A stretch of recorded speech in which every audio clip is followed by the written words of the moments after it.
Oi, pessoal, mais um episódio do IBGeana Surtada. Como vocês veem, está à noite, de madrugada. Eu não consegui dormir bem essa noite. Muita coisa acontecendo, muita coisa pra falar, né? Por isso que eu tô aqui de novo com vocês, pra não dar uma surtada geral, né? Vamos dizer assim. Olha só, hoje o presidente, não tem como não se falar que é o presidente, o atual presidente do IBGE. Porque só quem vai na mídia falar da gente, do IBGE, sobre o IBGE e dos funcionários do IBGE, é o atual presidente. Então, não tem como eu fugir, não tô perseguindo ele, eu tô só me defendendo, a mim e aos meus colegas, né? O que acontece? Ele foi hoje no Opera Mundi e repetiu o que ele falou na entrevista da Idelgard Angel, que eu trouxe alguns argumentos aqui. Ele não apresentou nenhum argumento novo, ele disse a mesma coisa. Não trouxe nenhuma prova de que a gente passou 5 anos em casa sem trabalhar, né? Não trouxe. Efetivamente, continua sendo a percepção dele. Então, eu também agora vou trazer a minha percepção sobre o que é a democracia dele.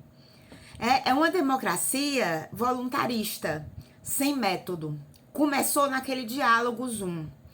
Eu lembro que eu fiz várias considerações sobre a metodologia que estava sendo utilizada nos grupos e como que depois a gente ia reunir e fazer conversar tudo aquilo que existia nos grupos, porque eu participei de vários grupos no início e percebi que em todos os grupos tinham assuntos que se repetiam. Por quê? Porque as linhas mestras dos temas dos grupos, elas estavam fragmentadas. Então, eu durante o processo, propus várias vezes pra gente, não, mas tinha que ser do jeito que tinha que ser pensado antes.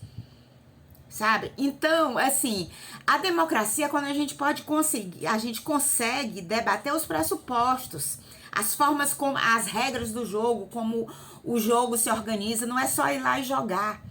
Então, isso pra mim não é democracia. Aí, o que foi que aconteceu? O Diálogo Zoom terminou, a gente fez um esforço danado, eu também acordava de madrugada para fazer, eu era relatora de um dos grupos, inclusive do grupo que falava sobre a questão do fortalecimento das superintendências estaduais, e aí eu quero deixar bem claro.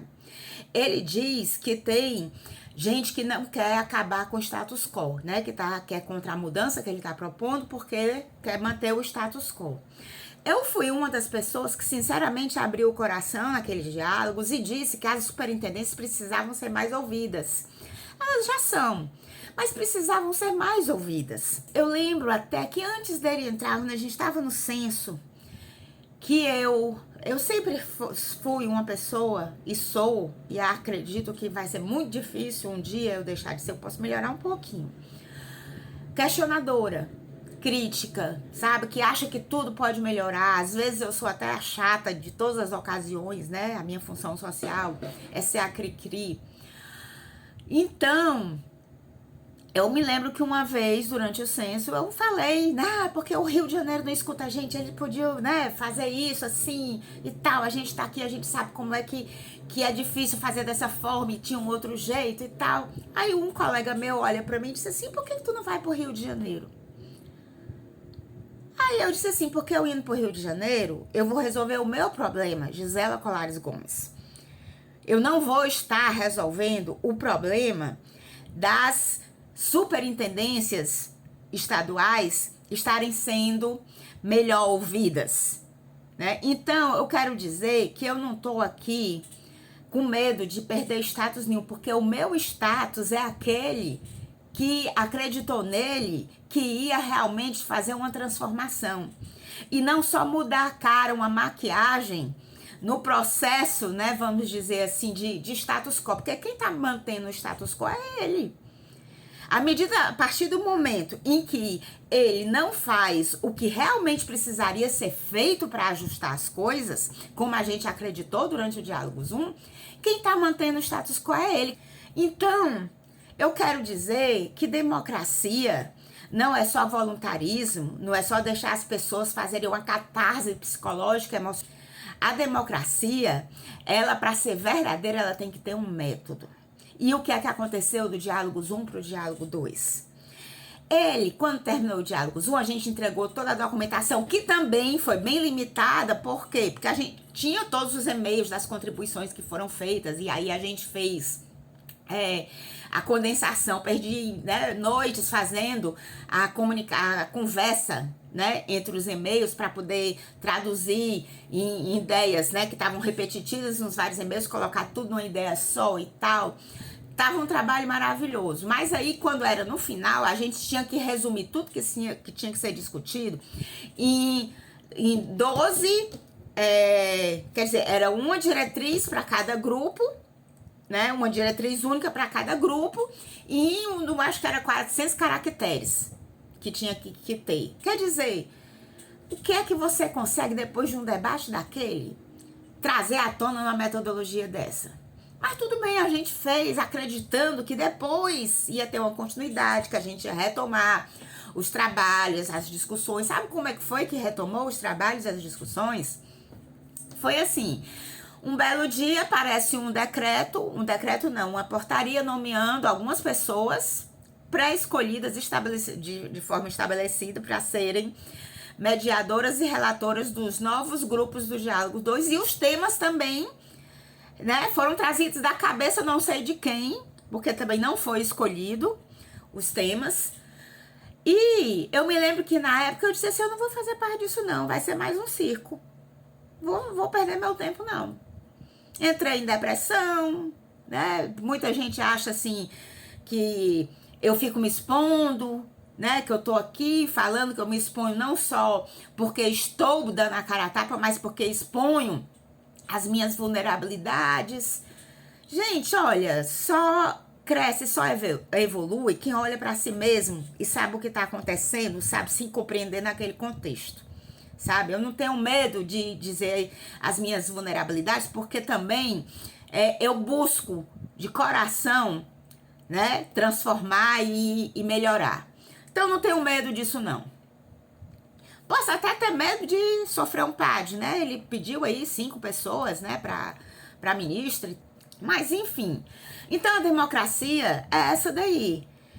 Eu não sei quantas pessoas participaram do Diálogo 2, não sei como é que foi realmente, mas o que eu sei é que foi muito menos gente do que no Diálogos 1. Eles têm uma métrica de avaliação de quantidade, sabe? Até a Confest também, que eles fizeram, né? Não sei quantas mesas, não sei quantos trabalhos, não sei quantos não sei o quê. Gente, quantidade não diz nada. Quantidade não diz nada. Sabe? Então, eu quero dizer que em toda empresa existem pessoas conservadoras, existem aquelas que querem melhorar, existem aquelas que querem melhorar, mas não querem fazer muito esforço, né? Prefere que os outros vão lá e façam. Agora, tu imagina numa empresa de 4.000 pessoas concursadas, com mais 6.000 pessoas concursadas de modo simplificado temporária. É uma empresa de 10.000 pessoas.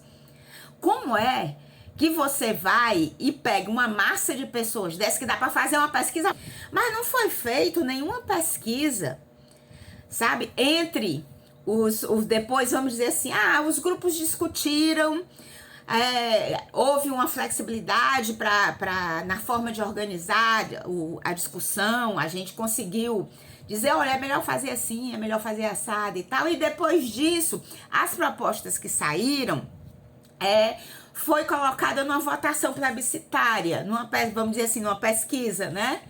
Para perceber como é que todos os funcionários pensavam.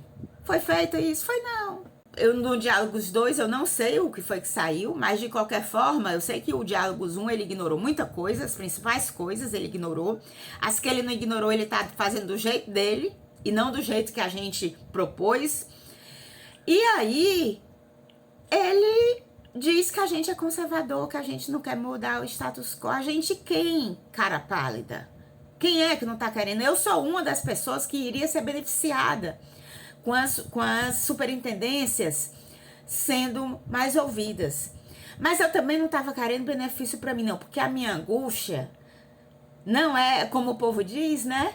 O meu salário tá lá na conta no final do mês, né? Eu posso ir cuidar de mim, fazer minha terapia, ir pra ginástica, no final de semana sair, me divertir, ir trabalhar e tal. E tá tudo bem, obrigada, mas eu quero mais do que isso.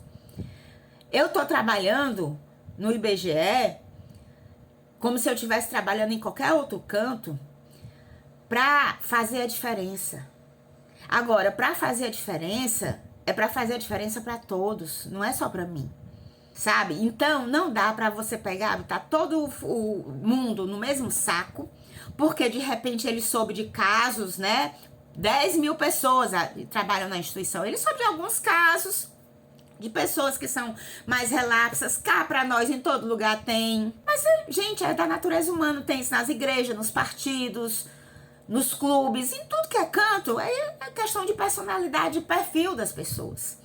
Então não dá pra botar todo mundo no mesmo saco, né? Como se todo mundo fosse igual. É assim, bota todo mundo, né? Pega o todo pela parte e sai falando sem a gente ter direito de defesa, porque quando ele vai, né, nessas entrevistas que ele vai sozinho, não tem ninguém pra fazer o contraditório lá com ele.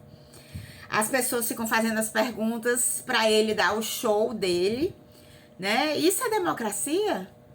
Que método de democracia é esse? Isso é personalismo, né? E, enfim, gente, olha, na época que começou o Diálogos, eu cheguei a enviar um e-mail pra ele, dando sugestões, dizendo que podia, né, e tal. Ele disse, nós vamos melhorar, né, a gente tá... E eu acreditei, né, que alguma coisa do que eu tava dizendo, diretamente pra ele, inclusive, ia ser considerado. Sabe o que eu sei? É que dentro do IBGE, como em qualquer empresa, qualquer instituição, né? Porque o IBGE, na verdade, nem é uma empresa, existe muita coisa para ser melhorada. Existe sim, ninguém não enxerga. Só que é uma empresa gigante, tem toda uma cultura institucional, né? Porque também, além de gigante, é quase centenária. Não é fácil mudar as coisas numa empresa dessa forma, e não é de forma autoritária. Ele diz que não é autoritário, né? Que agora o IBGE tem autoridade. Vocês acham que isso aí é ter autoridade e, em público, prestar desinformação, generalizar sobre os servidores do IBGE? Porque com isso ele tá atacando o IBGE, não é só os servidores, não. Ele tá atacando a credibilidade do IBGE. Ele tá expondo coisas que as empresas, que as instituições devem resolver de forma reservada, né? Sem esse estardalhaço todo. Ele tá jogando no ventilador. Ele começou jogando. Ah, não, foi vocês que começaram a escrever cartinha. É claro! A gente se sentiu sem voz internamente, por mais que a gente fale, e até ele diga que tá ouvindo. Não acontecia nada, ele continua seguindo as decisões do jeito que eram decididas quando ele começou. É claro que a gente teve que começar a se manifestar, porque nos sentimos sufocados. É isso que tá acontecendo. Quando eu digo que ele precisa mudar o método de gestão dele, é porque... para a gente modernizar as coisas, a gente tem que fazer bem feito. Porque uma modernização feita de qualquer jeito vai servir a quem? A modernização, a tecnologia tem que estar a nosso serviço, ao serviço da missão do IBGE e das pessoas que de fato fazem o IBGE. Porque quem faz o IBGE não são os computadores, a nuvem, isso aí é importante.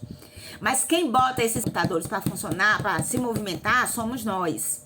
Então, a alma do IBGE são os servidores. Então, vocês tirem aí conclusão de vocês sobre todo esse processo.